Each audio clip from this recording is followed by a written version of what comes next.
Welcome to another PyPhysicsSandbox tutorial video. In this one we're going to look at motors and connecting them to shapes.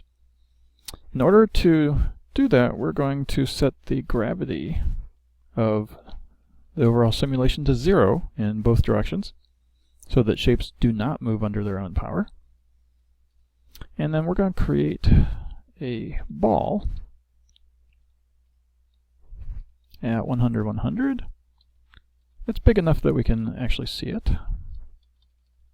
And because I hate just plain black stuff, we're going to make the color of it blue. And then let's do a run. And you can see that we get the ball shape. It's sitting there. There is actually physics happening, but there's no gravity and no outside forces. So it's just sitting there. We're going to add a motor to that. So the first parameter to motor is the shape that you want to turn, and then the second parameter is the speed at which you want to turn it, and incidentally the direction, because you can put a negative speed to turn in the other direction. So let's go ahead and run this one. Now you can see that when you attach a motor, you get this indicator of the direction that the motor is going to go. So a positive speed is in the clockwise direction, and a negative speed is in the counterclockwise direction. Now you have to take my word for it that this is turning. What we can do is we can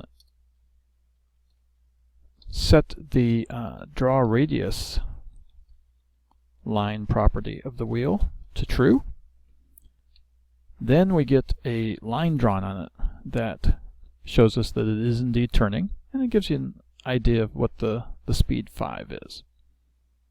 If we change that to a speed -5 and rerun it, you can see it's going in the opposite direction. Okay, let's do a couple other shapes here.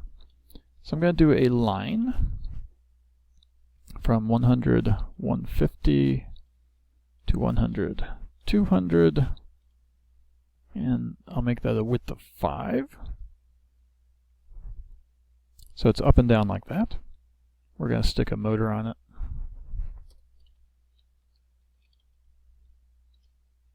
And we'll just move that kind of slow. So there goes the line moving. Let's try a triangle.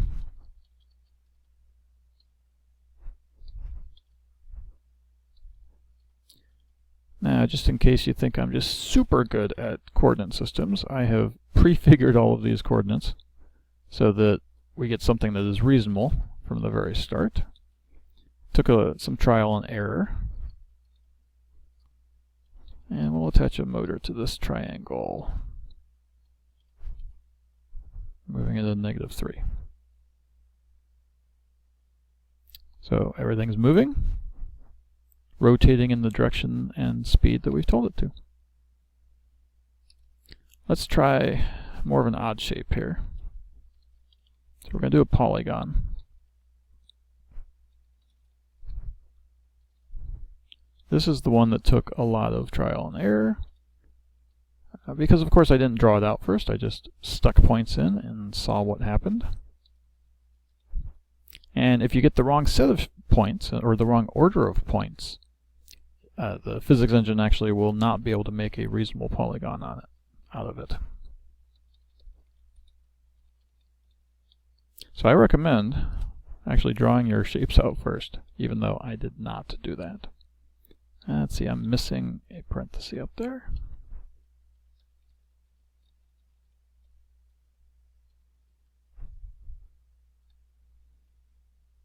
Okay, and so there it goes. Any shape that you attach a motor to always rotates from its center point.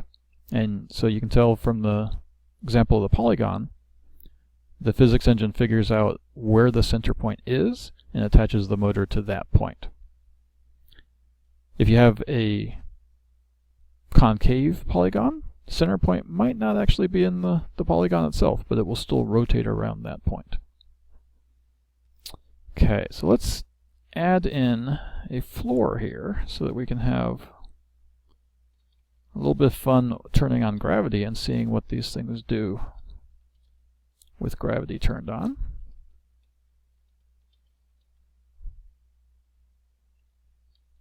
And then I will make my gravity, I'll make it 50, say. Have them fall relatively slowly. So they continue turning, and in the case of the triangle at least, will bounce quite high because gravity is pretty low as they turn. Now they've all gone off the edges, and as we mentioned in the Hello World tutorial, anything that's far enough off the edges will just get deleted out of the simulation entirely. So that is basic motor use.